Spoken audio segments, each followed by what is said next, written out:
Well, welcome to this edition to the Bartimaeus Report.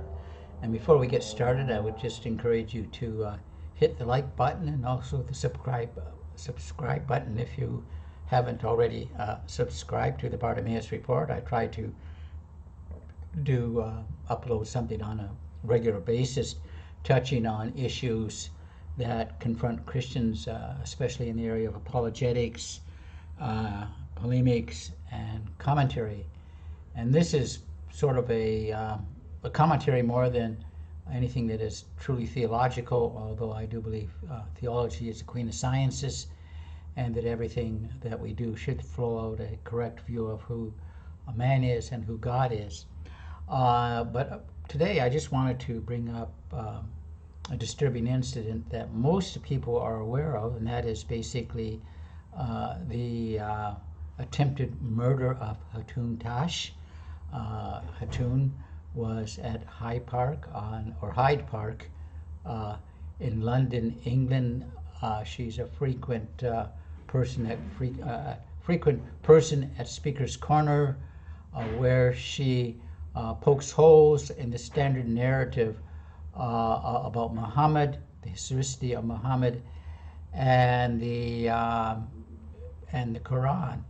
And on the 25th, again, there was an attempted murder where a person who appeared to be a Muslim knifed her and tried to kill her. He was trying to get at her throat and quite frankly, murder her. Hatun's background, that she is an apostate from Islam, a convert from Islam, and she is fearless. In fact, she puts most of us to shame on her boldness regarding that. And again, like I say, she was targeted by a jihadi for the simple reason is that he perceived that she was mocking his so-called prophet. So why? So why do Muslims react so strongly when people post cartoons or people make derogatory remarks about Muhammad? And I think we need to see what the example is that for Christians, of course, our example is the Lord Jesus Christ. How did Jesus react when he was mocked? How did Jesus react when he was persecuted? Did he react the same way that Muhammad reacted when he was persecuted? And when we look at the life of Muhammad, well, quite frankly, he was a caravan raider. He had 800 Jews killed in one day in Medina. Accused him of breaking a treaty.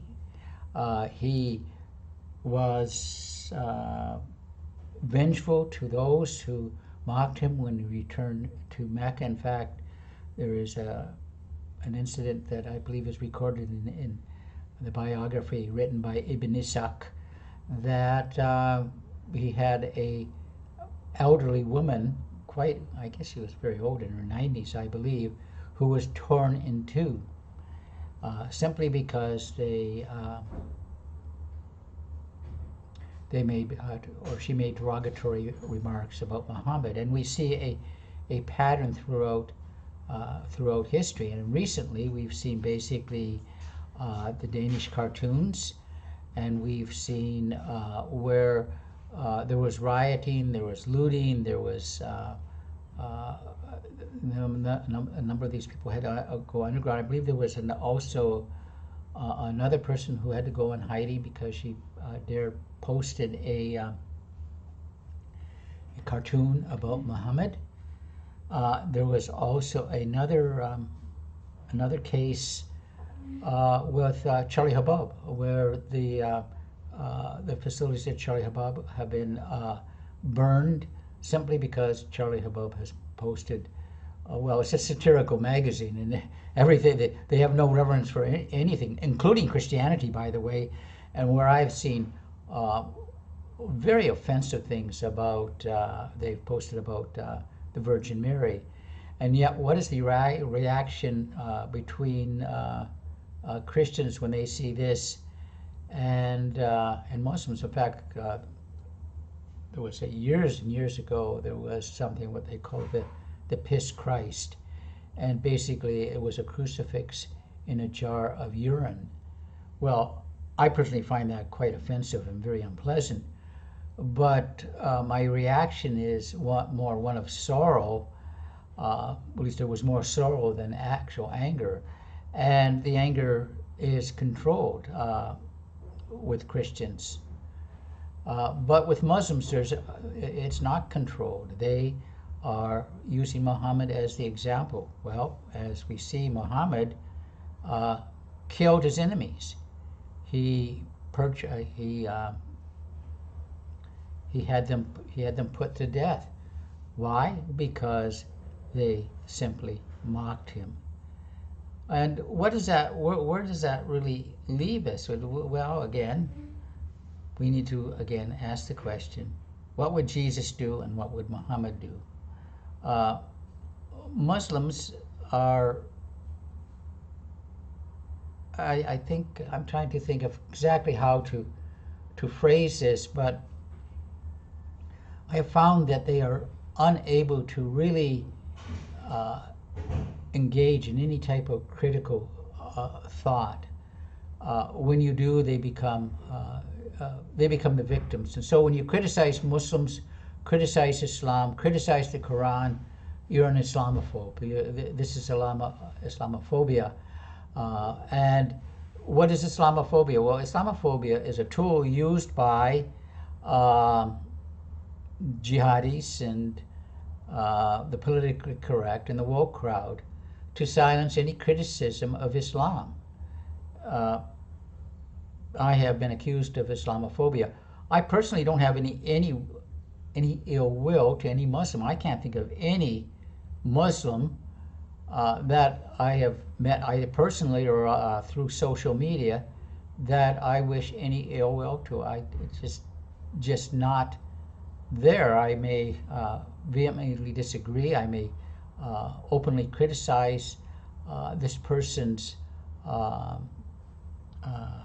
views, but he certainly has the right to life, liberty, and the pursuit of happiness, if I may quote from the American, from my American friends. All Muslims that I know basically want to go through life the same way I do, with as less hassles as possible. They love their children the same way I love my children. They love their wives the same way I love my wife. And I wish them no ill will. In fact, I wish them that they would, their eyes would be open and they would see the glorious claims of Christ and come to Him. But Islam is a system that I believe does something to the mind. It does something to the way of thinking, and it actually enslaves them so that they are unable to examine their own beliefs, at least critically. And I realize this is a general statement that there may be exceptions, but there's just something rooted within it that does not permit them really to think for themselves. And I've said this before, and I'll say it again, that if we're going to really understand the nature of Islam, it is basically a polemic against Christianity. There's no other reason that I can see for Islam to exist except for it to basically attack,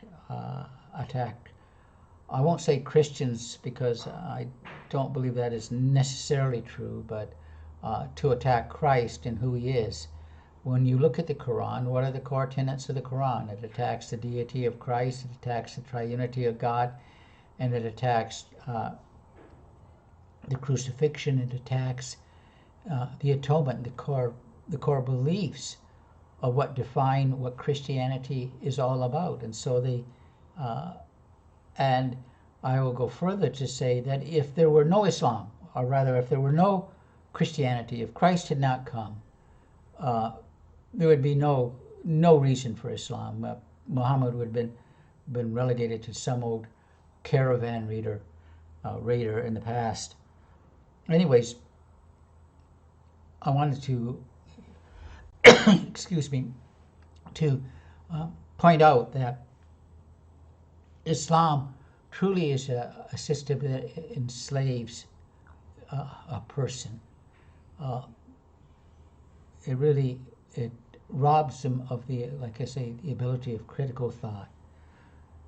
The Lord Jesus has told us that whom the Son has set free is free indeed.